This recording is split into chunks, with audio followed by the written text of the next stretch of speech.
Comment choisir son entreprise de résine?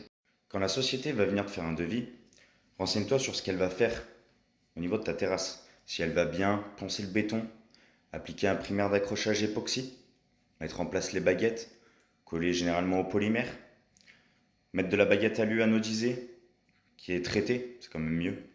Surtout si elle va bien te créer des joints de dilatation tous les 5 mètres linéaires ou 25 mètres carrés. C'est très important.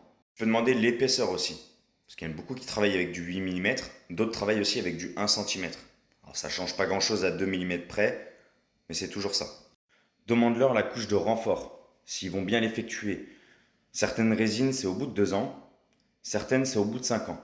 Demande-leur bien s'ils vont bien réeffectuer la couche de renfort plus tard dans le temps. Tu peux aussi demander les fiches techniques des produits et la marque qui vont te poser sur ta terrasse. Ça, c'est pas un secret d'État. Si la personne veut te dire avec quelle marque il va travailler, il te le dira. Tu peux aussi lui demander, très important, la garantie décennale. Ça, c'est très important. Avec toutes les critiques que je vois, oui, forcément, si c'est mal posé la résine, ça ne tient pas dans le temps.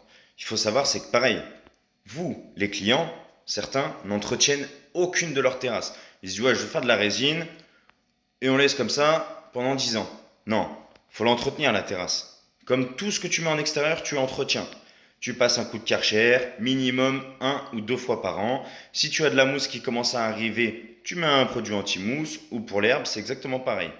Pour définir la résine, tu es personnalisable, drainant, facile d'entretien, si tu l'entretiens comme il faut, costaud, il n'y a pas mieux pour aller en extérieur.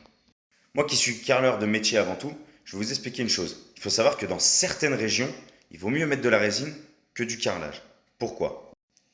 Car ton carrelage, une fois que les joints ils vont commencer à se fissurer avec le temps, la chaleur, le gel, l'eau elle va s'infiltrer. Quand l'eau elle s'infiltre, ça gonfle et ça fait sauter les carreaux. Sauf si tu vas mettre des joints époxy, des choses comme ça va durer beaucoup plus longtemps dans le temps. Mais ce qui coûte très très cher.